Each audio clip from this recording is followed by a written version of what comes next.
창세기 48장 볼게요. 이일 후에 어떤 사람이 요셉에게 말하기를 내 아버지가 병들었다 하므로 그가 곧 두 아들 므낫세와 에브라임과 함께 이르니 어떤 사람이 야곱에게 말하되 내 아들 요셉이 내게 왔다 하매 이스라엘이 힘을 내어 침상에 앉아 요셉에게 이르되 이전에 가나안 땅 루스에서 전능하신 하나님이 내게 나타나사 복을 주시며 내게 이르시되 내가 너로 생육하고 번성하게 하여 내게서 많은 백성이 나게 하고 내가 이 땅을 내 후손에게 주어 영원한 소유가 되게 하리라 하셨느니라.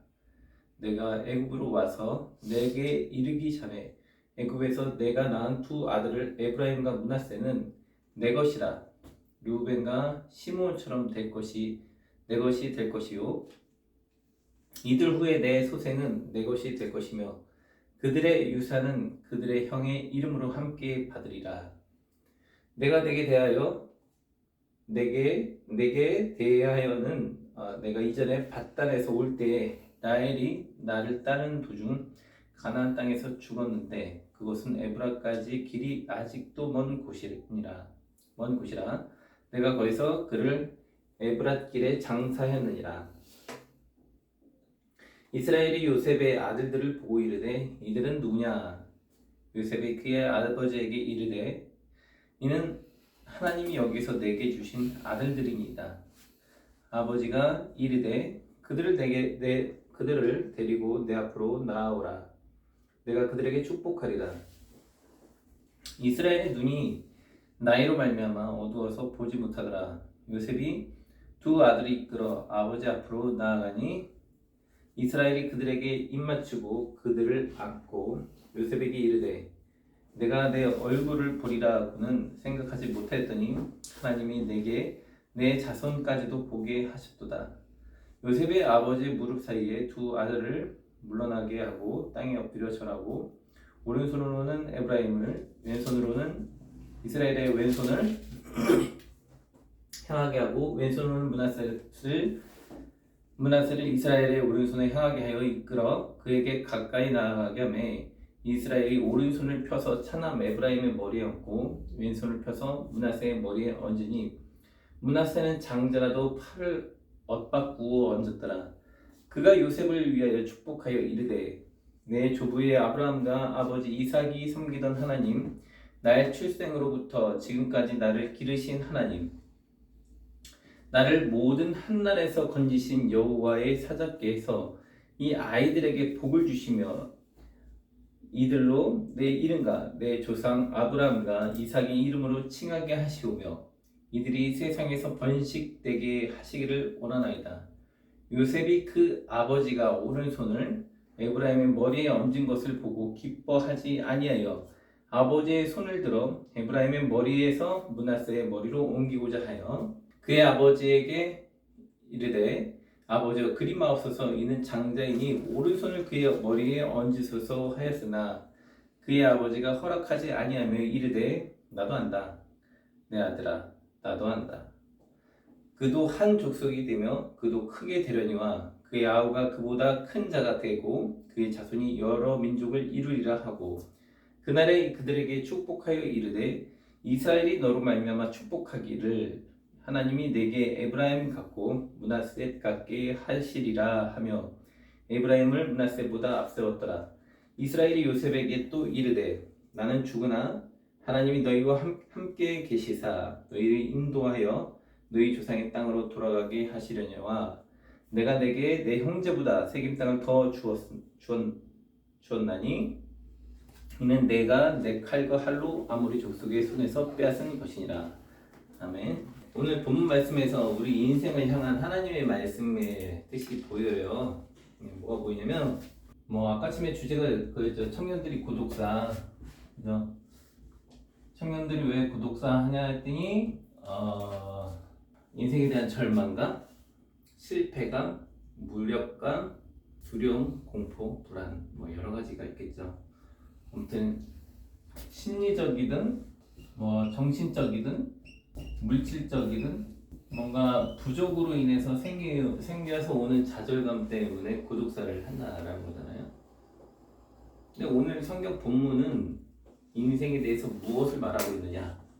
세상 사람들이 생각하는 인생은 뭐죠? 돈, 명예, 권력이죠. 나는 백도 있어야 되고 돈도 있어야 되고 잘 살아야 되고 좋은데 직장도 취업해야 되는데 그게 안 되니까 좌절하는 거예요. 그러니까 기대의 심리가 있는데 기대가 충족이 안 될 때 이만큼의 기대가 있는데 현실은 이만큼 있는 거잖아요. 이만큼의 좌절이 생긴 거죠. 이만큼의 절망을 한 거죠. 그래서 이럴 바에는 끝내자 라는 생각을 한다는 거죠. 근데 이런 개념은 모든 인간에게 동일한 거죠. 그죠? 모든 인간은 기대의 심리를 가지고 있고 모든 인간은 현실을 마주하고 있으며 모든 인간은 그 속에서 좌절을 경험해요. 그렇다면 오늘 성경에서 나온 사람은 등장인물들은 이런 기대 심리가 없었겠느냐라는 거죠.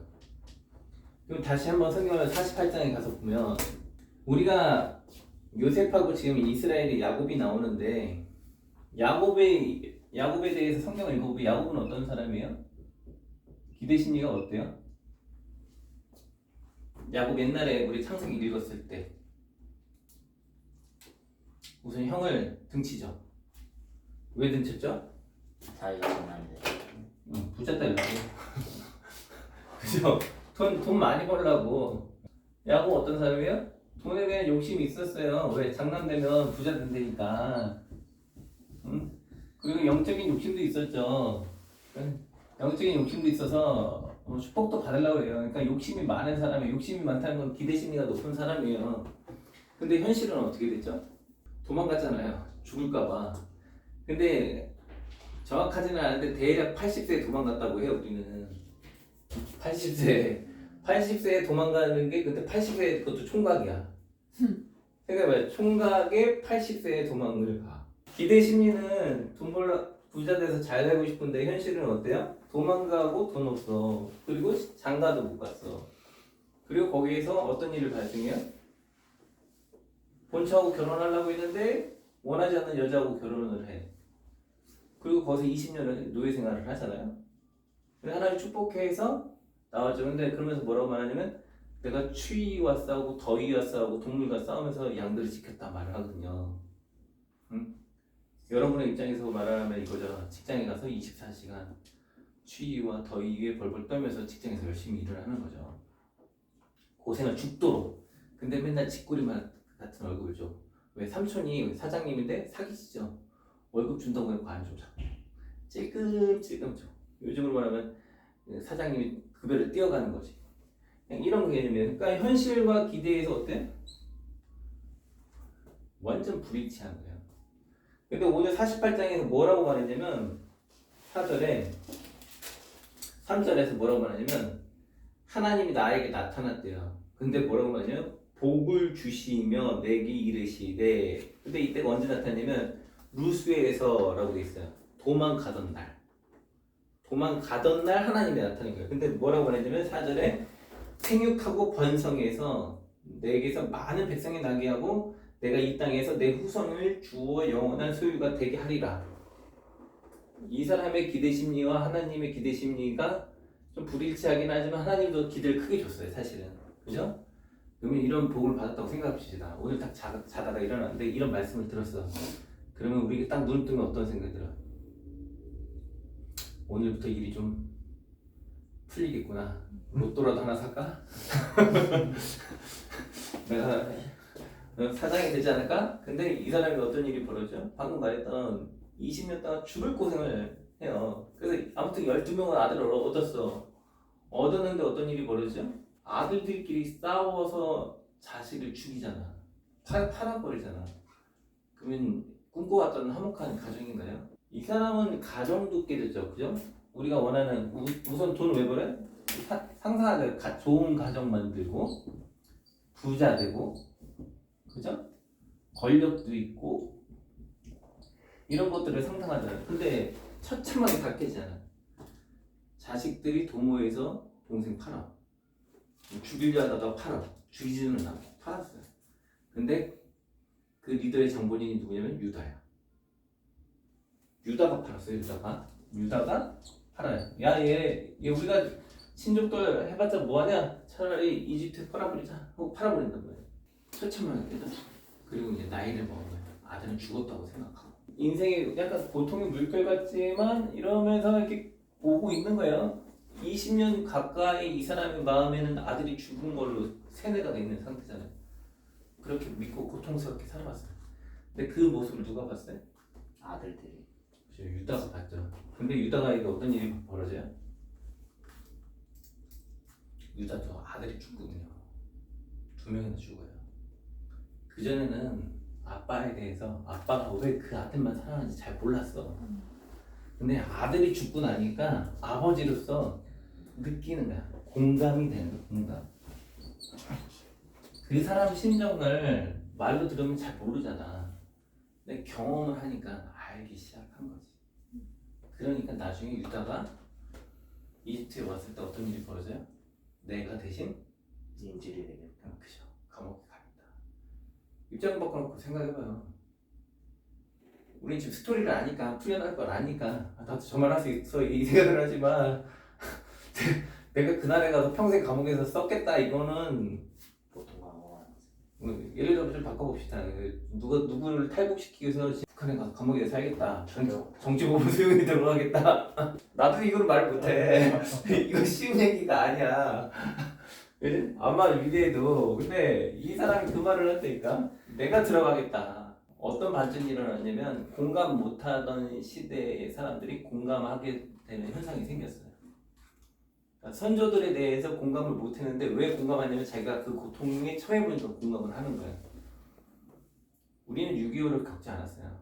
잘 몰라. 그치? 그래서 그분들의 마음을 헤아릴 수는 없어요. 예. 근데 또 우리 시대에 또 고통이 발생했잖아. 뭐예요? 코로나잖아.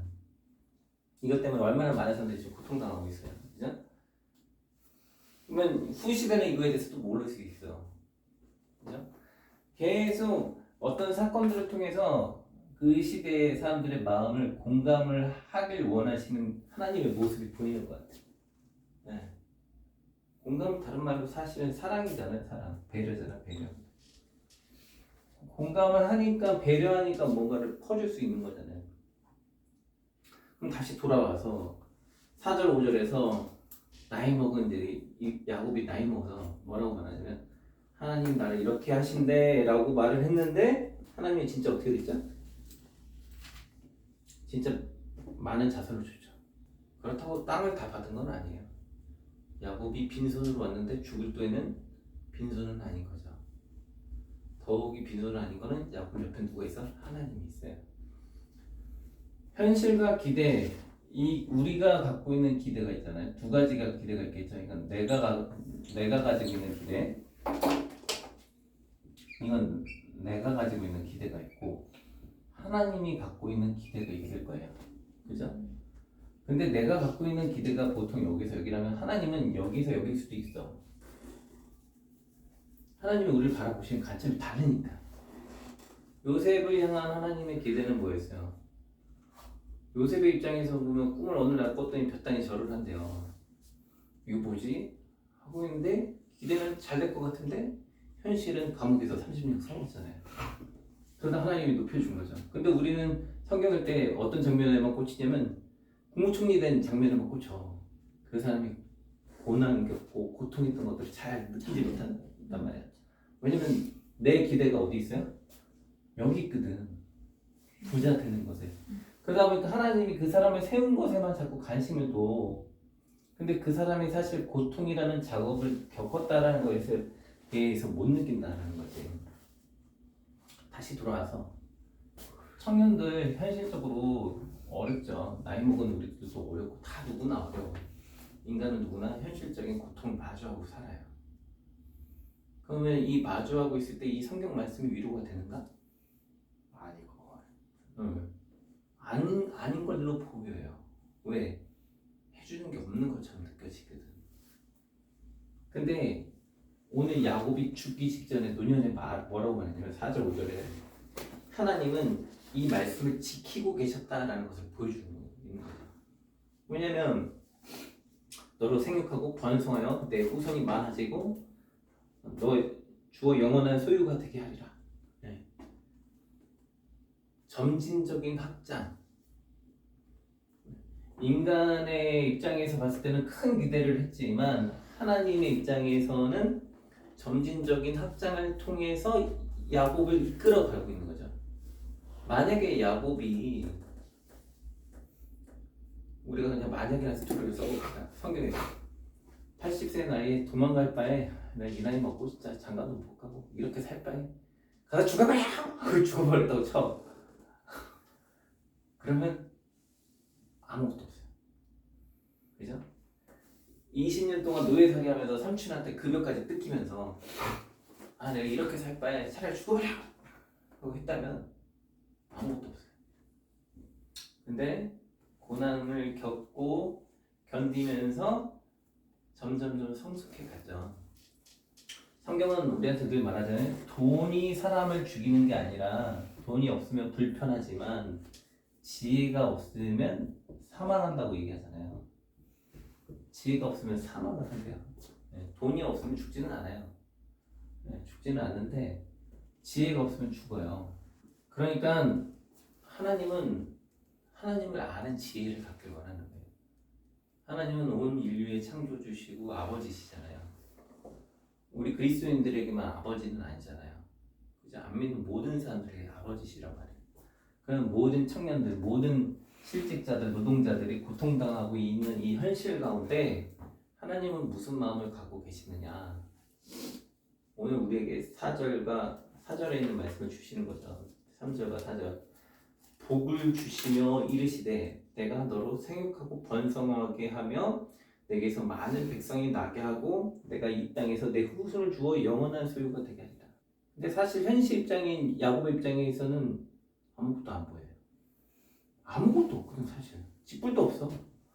근데 하나님은 자꾸 기대를 줘. 포기하지 말래. 사실 기대 심리를 주는 거잖아 이게. 포기하고 싶, 내려놓고 싶은데 이 말씀만 보면 포기하지 말라는 소리잖아. 그러면 또 포기하려다 또 다시 해. 하다가 힘들면 또 포기하고 싶어. 그러면 또 이 말씀 보면 뭐해? 또 다시 해.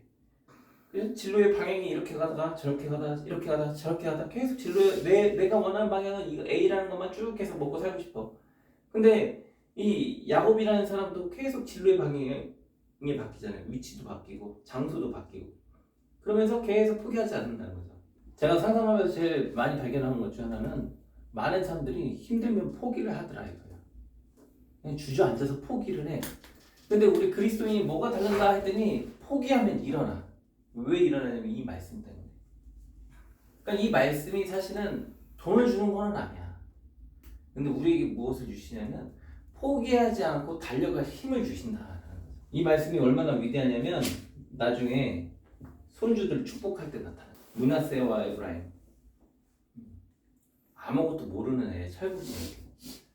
근데 걔네 둘을 갖다 딱 세워놓고 오른손으로 축복하는 게 축복이 더 있다라는 상징적인 의미에서 오늘 어떻게 이렇게 하면서 장자가 여기 있고 차자가 둘째가 여기 있는데 장자한테 이렇게 하고 이렇게 하면서 하니까 요셉이 말리잖아요. 아버지 그렇게 하면 안 됩니다. 이렇게 해야 됩니다. 나도 안다 하면서 얘가 더 복을 많이 받을 것이다. 근데 실제적으로 역사를 보면 얘가 더 많이 복을 받거든요.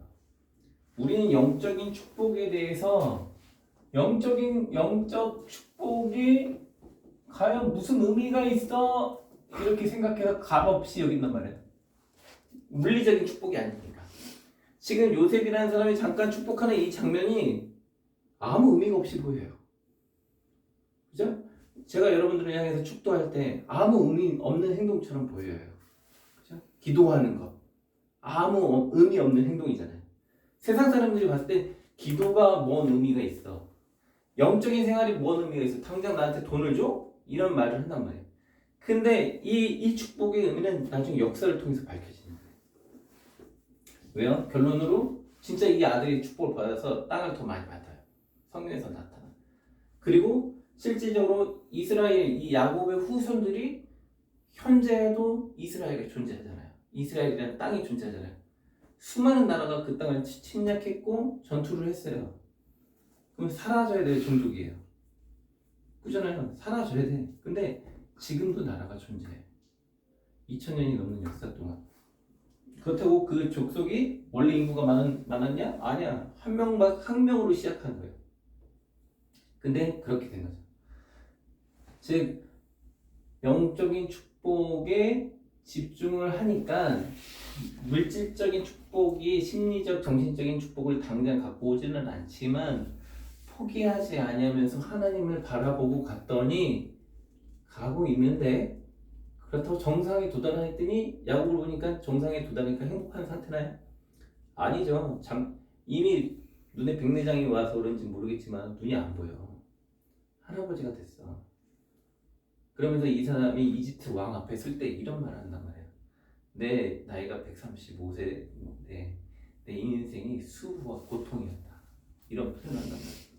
우리는 기도를 하고 교회를 다니면 수고와 고통이 없다고 생각한단 말이에요. 영적인 축복을 받으면. 근데 영적인 축복은 현실과 동반되는데 그거는 우리의 기대일 수 있다. 그러나 현실은 여기에서 마주하면서 같이 굴러가고 있다. 그리고 그 속에서 하나님은 늘 동행하고 계시고 그 속에서 우리를 바라보고 있다. 우리가 병이 없으면 좋겠죠. 뭐 정신적이든 육체적이든. 근데 살아가면서 아파. 물질적으로도 아프고 심리적으로도 아프고 고통스러워. 저도 안 고통스러웠으면 좋겠어. 나도 끙끙거려 매일. 왜냐면 현실이 그러니까. 근데 그걸 놓고 하나님 앞에 끙끙거리면서 기도하는 거야. 근데 뒤돌아서 보면은 옛날보다 나아. 근데 앞을 보면 답이 없어. 뒤돌아보면 어제보다는 오늘이 나은 건 나은 건데 앞을 보면 한숨만 나와. 포기하고 싶고 좌절하고 싶어. 하루하루 힘들어 사실. 앞만 보면 그래. 근데 뒤돌아보면 어제보다는 오늘이 나은 것 같아. 왜? 하나님 도와주셔서. 그렇다고 어제가 더 좋았던 건 뭐 오늘이 얼마나 더 좋은 건 아니야 사실. 응? 그렇게 막 상대적으로 세상 사람들하고 비교해봤을 때 더 좋은 것도 아니야. 요즘에 뭐 페이스북, 인스타그램 뭐 이렇게 구독자 수가 준다며. 왜냐면 상대적 박탈감이 뭐 느껴져가지고 뭐 이렇게 젊은 층들이 안 들어간다며. 그래가지고 뭐 고민한다고 뭐 뉴스에서 이렇게 봤던 것 같은데. 여러 사람들하고 비교하면 사실 우리의 비교가 나보다 못한 사람을 비교하는 건 아니잖아. 나보다 잘난 사람 비교하잖아.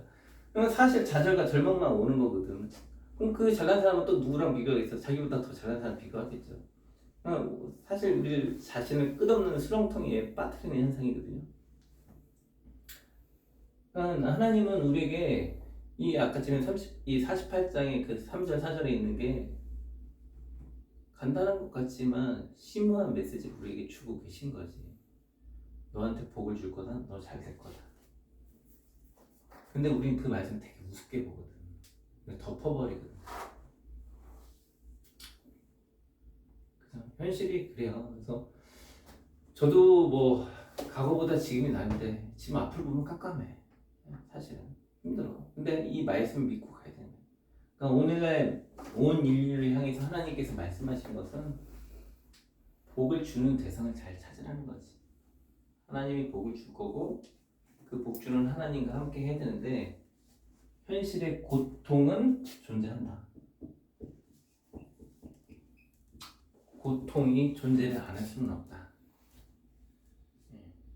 고통을 어떻게 넘어가느냐가 우리에게 문제다. 예수 그리스도께서도 십자가의 고통으로 완성을 이루셨잖아. 근데 우리는 예수님을 따르는 사람이라고 하면서 자꾸 고통은 예수님이 받았으니까 난 더 이상 고통 안 받으려고 그래. 고통을 넘어가야 돼. 왜? 고통을 알아야 공감할 수가 있어. 유다가 고통을 겪으니까 아버지를 이해하고 품기 시작했거든. 만약에 그냥 우리가 드라마 작가라고 칩시다. 청년들이 이런 고통 하나도 없이 우리들 모두가 인류에 있는 70억 인구가 고통이 없이 승승장구했다. 공감할 수 있을까요? 나 힘들다. 아마 공감이란 뭐 마음을 가지려고 해도 공감할 수가 없어. 내가 상담하면서 내가 전교 꼴등을 해봤으니까 전교 꼴등의 애들의 마음의 고통을 알아서 상담을 하지. 내가 전교 1등이었다면 아 쟤는 왜 저래? 그랬을 거야. 공감을 할 수가 없어. 왜냐면 그들만이 갖고 있는 생각들, 마음들, 고통들이 있거든. 공감은 고통을 비슷한 완벽한 경험은 아니죠. 왜냐면 유다도 자기 아들이 병으로 죽은 거거든. 뭘로 죽든 아무튼 두 명이 죽었어. 그 고통을 비슷하게 경험하면서 나아가거든. 그래서 뭐 요즘에 뭐 넷플릭스에 있었던 오징어 게임도 뭐 온 인류와 사람들이 뭐 공감하는 배경에 뭐 게임이 비슷하니까 떴다 뭐 이런 분석도 나오더라고. 그러니까 이렇게 공감이랑 밑바탕이 비슷한 그라운드를 가져야지 뜬다 이런 말 하더라고. 그처럼 경험을 무시할 수는 없는 거야. 그러니까 없으면 좋지. 나도 고통 없었으면 좋겠어. 너무 힘들어. 근데 그럼 안 되고, 그래서 우리에게 주어주신 말씀은 복 주실 분은 하나님, 그분을 믿고 신뢰하고 달려가자. 그리고 그분의 영적인 축복을 갈망하면 우리를 갈아엎어서라도 쓰신다. 유다도 갈아엎었죠. 야곱도 갈아엎었죠. 요셉도 갈아엎었죠. 국무총리가 되는데 자기 형제들 다 죽일 수 있음에도 그 어떤 시간들을 통해서 그 마음에 어떤 마음들이 생겼는지 모르겠어요. 근데 그 고통 가운데 그 사람도 갈아엎으셨죠. 예, 다 갈아엎었어. 그리스도 아래에 있는 사람들은 다 갈아엎었어. 십자가를 바라보는 사람들은, 하나님을 바라보는 사람들은 그 사람들의 마음을 다 갈아엎으셔. 그래서 하나님 바라보고 나아가게 하시는 거죠. 아까 처음에 뭐 질문한 것 중에 왜 이집트 사람들하고 이제 같이 안 있었냐, 뭐 이스라엘 사람들하고, 그거는 간단해요. 족속이 다르니까. 이런 배타적 전쟁 국가야. 서로 치고 받았기 때문에 서로 싸우니까 상종하기 싫은 거야. 그래서 안 보려고 하는 거지. 국무총리가 지금 요셉이 그쪽 집하니까 어쩔 수 없이 지금 모시고 있는 거지. 원래는 노예로 들어갔잖아. 왜냐면 그만큼 천대하고 싶을 정도로 이질감을 갖고 있는 거죠. 근데 갑자기 노예가 국무총리가 되니까 어쩔 수 없이 모시는 상황에서 오니까 그래도 밥상 이제 따로 하는 거죠. 그러니까 전쟁을 했기 때문에 서로 좋아하진 않는 거예요. 그런 개념을 좀 보시면 좋을 것 같아요. 자, 오늘 말씀 나누면서 느끼신 점. 점진적인 확장이라고 해가지고 천천히 이제 부어주시는 것 같은데 저희들은 쳐줘야 하는 것 같은 느낌을 좀 많이 받았어요. 어떤 한 방울씩 이렇게 이제 하는데 이제 저희로서는 뭐 답답한 것도 있는데 뭐 그러지 않을까 싶은 생각이 들기도 하고, 그러면서도 이제 포기를 하는 것보다는 이런 거 이제 성경적인 구절에서 이제 하나님께서는 이제 영적인 약속을 안 지키신 적은 없으니까 거기에 대해서 이제 자신감을 가지고 살아가도 되겠다, 그런 생각이 들었어요.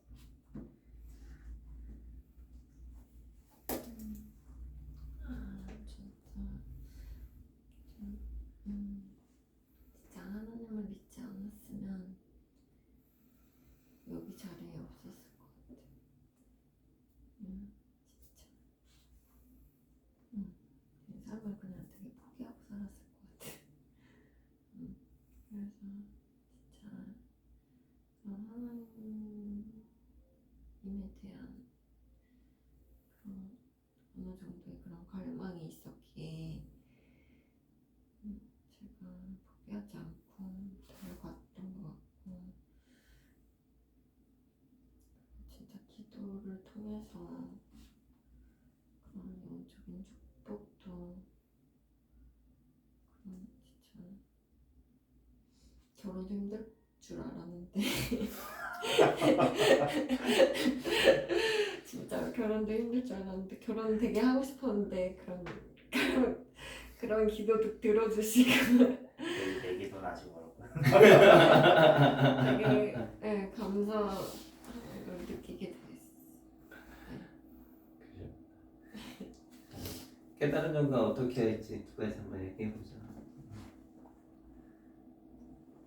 깨달은 점 어떤 거요? 이거 듣고 깨달은 점과 앞으로 어떻게 할지.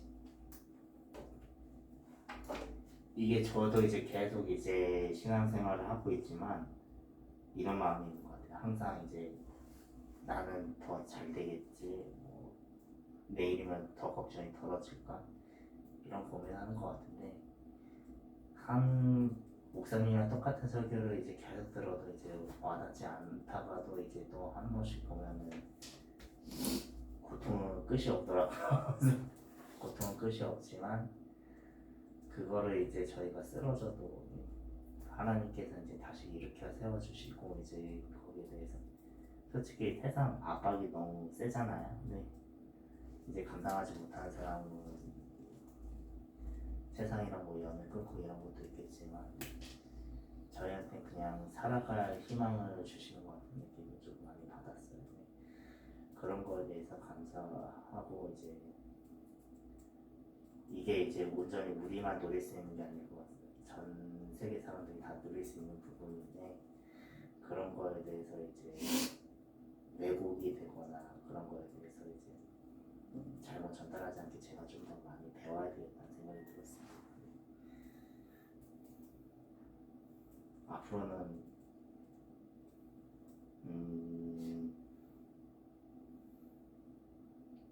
일단은 뭐 기도를 이제 좀 더 오래 들어봐야 될 것 같다는 느낌이 좀 많이 받았어요. 한 10분 하고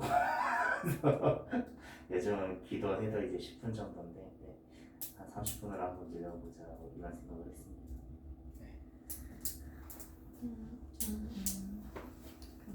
현실의 고통은 언제나 존재한다고 해서 그거에 너무 많이 괴로웠었는데 지금은 진짜 그런 상황에서도 진짜 예수 그리스도를 믿고 내가 의지할 분은 하나님이기에 그거를 이제 좀 받아들이고 내가 어떻게 진짜 나아가야 될지 기도하면서 말씀 보면서 좀 그런 힘을 얻고 나아가야겠다는 생각이 많이 들고 거기에 48장 21절에서도 하나님께서 너희와 함께 하시고 너희 조상의 땅으로 데려가실 것이다. 그러니까 함께 하신다는 그거를 믿고 따를 수 있는 것 같아. 그래 감사하면서 사는 거. 우리가 들어갈 땅은 결국 영원한 땅이니까 그 영원한 땅을 바라보면서 하나님과 만나야 되겠죠. 그래서 잘 만나서 목적지까지 잘 갔으면 좋겠습니다. 우리 각자 느끼신 대로 깨달으신 대로 한 5분간 기도하고 하겠습니다. 기도하시겠습니다. 사랑과 은혜가 풍성하신 하나님 감사합니다. 희망이 없는 시대, 꿈이 없는 이 시대에 꿈과 희망을 주시옵소서. 청년들은 희망을 잃고 꿈을 잃고 노인이라도 아버지 장년이라도 꿈과 희망이 없어서 자빠지고 쓰러질 때 하나님께서 붙잡아 주시고 능력이 되어 주시옵소서. 하나님 우리에게 갈 바를 보여주시고 힘을 주시옵소서. 요셉도 야곱도 유다도 하나님 각자의 인생 속에서 고통 가운데 주님을 만났고 고통 가운데 주님과 통행하면서 승리하게 되었습니다. 하나님 우리가 고통 가운데 부르짖을 때 우리의 기도를 외면하지 마시고 우리의 기도에 응답하여 주시옵소서. 어떤 사람은 개인의 질병으로, 어떤 사람은 개인의 진로로, 어떤 사람은 생계로 아버지 각자의 모습 속에서 고통하며 신음하고 있습니다. 하나님 그 신음함에 음성을 들어주시고 이집트에서 이스라엘을 구원하셨던 하나님께서 이 현실이라는 세계 속에서 고통당하며 힘들어하고 있는 우리들을 건져주시길 원합니다. 어디 안전한 곳이 있나 좋은 직장이 있나 찾아보지만 안전한 곳도 실만한 곳도 없음을 주께 고백합니다. 주여 주께서 우리의 진로를 우리의 인생길을 열어주시고 고통 가운데 우리와 동행해 주셔서 승리하게 하여 주시옵소서. 그래서 우리가 나이를 먹고 정말 노년이 되어서 죽기 직전 우리의 손자들을 향해서 축복할 때 주께서 나에게 복을 주시고 나를 지켜주신다고 했기에 내가 이 자리까지 왔단다.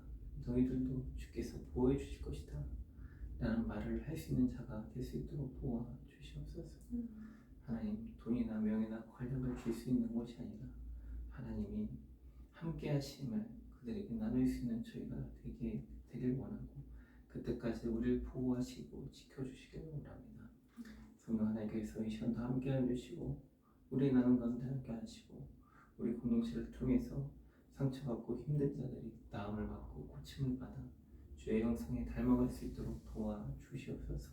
성령께서 이 시간도 함께 하시면 감사드리고 예수님의 이름으로 기도드립니다.